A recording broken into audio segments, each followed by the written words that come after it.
تقول يا كابتن سامي عايز بيتزا اكسترا مشروم. وانت يا مصطفى محتاج ايه؟ انت بتعمل دايت؟ طيب السوليه ايه يا رجاله؟ محدش عايز حاجه عشان اقفل الاوردر بس عشان عندنا والنبي بعد الماتش على طول. كله تمام؟ خلصانه. إيه مستني حلقه؟ لا انا بكتب بشوف كابتن كولر. انت مستني الحلقه يعني؟ انت المفروض مستني اتكلم؟ مستني اتكلم على العبث ده؟ اتكلم على كابتن كولر حناكه. كابتن كولر ايه حبيب ايه ده؟ انا اول مره اشوف النادي الاهلي كده. النادي الاهلي اللي اي فريق في الدنيا بيجي يلعب قصاده ركبه بتخبط في بعض، كولر ما بيخلي اي فريق يتجرأ عليه. ايه اللي انت بتعمله ده؟ ايه العبث ده؟ تعال نمسك المباراه بس. تعال نمسك المباراه اللي بدات في النادي الاهلي كويسه. في اول 5 دقائق تسديده من امام عاشور طلعت بره، وفي الدقيقه 12 اشرف بن شرقي عدى وعمل فينت كويس وعمل اوفر، راحت لامام عاشور فرش كريم حافظ شاطها في الجون، راحت في الشيبي ردت لحسين الشحات شالها طلعت بره. دي كانت اول خطوره النادي الاهلي في اول 12 دقيقه في المباراه. الدقيقه 16 كانت اول خطوره النادي بيراميدز لما مصطفى فتحي عمل اوفر عدت من كل مدافعين الاهلي ما شاء الله، ونزلت لكريم حافظ اللي واقف لوحده خالص جوه ال6 يارده يشوطها، بس الشناوي عمل تالق عالمي ويشيل فرصه اول هدف في اللقاء من نادي بيراميدز. 34 اتصاب يحيى عطيه الله ينزل كريم الدبيس. كريم الدبيس بعد ما ينزل بدقيقتين يعمل غلطه يباص الكره رامي ربيعه غلط، رامي ربيعه يضطر انه يعمل فاول لعيبه بيراميدز وياخد انذار في مكان خطير، يخش الشيبي يشوطها تخبط في الحيطه وتطلع بره. ومع نهايه الشوط الاول في الدقيقه 47 مصطفى فتحي بيشوط واحده حلوه قوي بس الشناوي يشيلها من جوه منطقه الجزاء، تترد لكريم الدبيس اللي بيشوط برده كوره قويه بس احمد الشناوي يقدر يشيلها ضربه ركنيه، تترفع من اشرف بن شرقي يطلع وسام ابو علي يحطها بدماغه وتخبط في العارضه وتبقى اخطر كوره للاهلي في المباراه وتنتهي الشوط الاول بالتعادل 0-0. الشوط الثاني بدا وبيراميدز اللي كان معاه الكوره لحد الدقيقه 57 لما مهند لاشين يعمل فاول مع امام عاشور وياخد الكارت الاصفر الثاني ويطرد من المباراه. الدقيقه 63 تبدا حنيكه كولر حناكه باللي هو يخرج اشرف بن شرقي وحسين الشحات وينزل محمد عبد الله وطاهر محمد طاهر. اقف لي هنا، اقف لي هنا. محمد عبد الله وينج يمين وطاهر محمد طاهر وينج شمال. نزلت ده يمين ونزلت ده شمال، تمام؟ يعني نزلت محمد عبد الله شمال ونزلت طاهر يمين.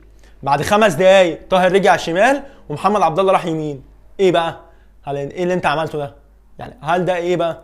ده كان بيعمله الله لما يسيب الخله سارتي مع الاهلي، كان طول الماتش جاي عاكس وليد سليمان ورمضان صبحي، طول الماتش عاكس وليد سليمان ورمضان صبحي. ايه اللي انت بتعمله ده؟ ما حدش فاهم. ما هو حاجه من الاثنين، يا اما انت قلت لهم كده يا اما هم اصلا نزلوا وزهقوا منك وغاروا من نفسهم، تمام؟ ولك ان تتخيل ان بيراميدز مطلوب منه لاعب من الدقيقه 57 واول تسديده للنادي الاهلي على المرمى كانت في الدقيقه 81 وسام ابو علي جت جنب العارضه. ومش كده وبس، في الدقيقه 85 محمد الشيبي يجيب الهدف الاول لبيراميدز. عايز حاجه كمان؟ عشان المعلم قبلها ب5 دقايق في الدقيقه 80 يروح جاي يطلع لك مروان عطيه ويفتح نص الملعب وينزل لك جريديشار ويلعب لك احمد رضا في نص الملعب. احمد رضا لاعب كويس بس لسه صغير، بس انت شايلته نص الملعب كله قدام بيراميدز. انت بتموت الواد، انت فشخت الواد ده. لما كانش جاب الجون والله العظيم ما كان هيشمها. هو جاب الجون في الدقيقه 95 اول لحق الاهلي، بس لو ما كانش جاب الجون الواد كان بيلعب متوتر وكل باصاته غلط وكل حاجه غلط بسببك. لاعب لسه صغير ولسه جاي ما بتلعبوش عشان يديله ماتش بيراميدز وتشيله نص الملعب كله.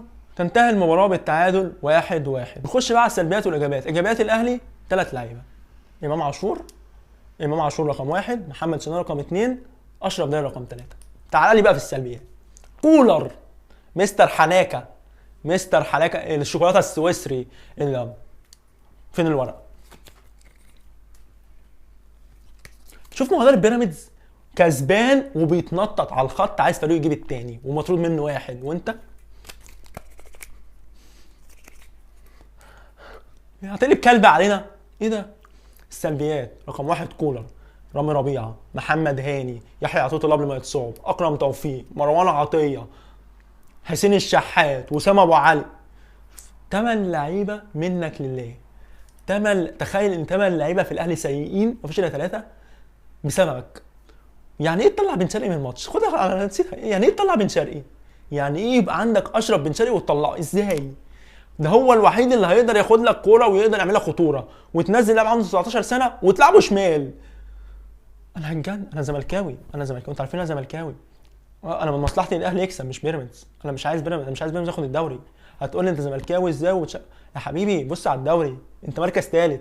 حبيبي بص على افريقيا، انت بتلعبهاش. حبيبي انت خسران من الكونفدراليه وخارج بره. فوق، انت مشكلتك مع بيراميدز اللي خد مكانك مش الاهلي. ما طول عمر الاهلي بياخد الدوري وبياخد افريقيا وانت اللي بتنافسه، وبتاخد التاني وبتلعب ابطال. ليه؟ مين اللي عمل، مين ايه اللي جد؟ اللي بيراميدز جه، وبيراميدز جه خد مكانك انت. يعني انا اشجع بيراميدز ليه؟ ليه اشجع الفريق اللي طردني؟ ليه اشجع الفريق اللي خد مكاني؟ ده واحد جه خد مكاني اشجعه عشان ياخد مكاني اكتر؟ ازاي؟ المهم يعني انا مش عايز بيراميدز ياخد الدوري، وان شاء الله بيراميدز ما ياخدش الدوري. مشكلتي مش مع بيراميدز. الراجل ده والنبي مشوه، والنبي انا ما بقتش قادر، والنبي مشوا الراجل ده. وسؤال كده، هتعمل ايه مع صن داونز؟ انا بقى في محلل الاداء بتاع صن داونز كان قاعد في المدرجات، ادفع عمري واشوف المحلل بتاع صن داونز واروح للمدرب بتاعه، والمدرب قاعد مستنيه يقول لي جبت لي ايه من كولر. ادفع عمري واقعد القعده دي وهو بيشرح له بقى اهو، واشرف بن شرقي بيلعب شمال بنقله يمين، ومحمد عبد الله وينج يمين عنده 19 سنه بس وديته شمال ليه؟ عشان حنيوك. بس ما نفعتش، بعد 5 دقايق رجعهم. طب سمك لبن تمر هدي، انا الكارير بتاعي في المدرب الافضل احسن منك. بص انا خلصت، انا والله العظيم انا زهقت. الحلقه دي هتنزل بكره الساعه 4. انا خلصت. لو عجبتك الحلقه لايك وشير وسبسكرايب واشتراك في القناه، او ما تشتركش كولر رفع لي الضغط اصلا. سلام عليكم.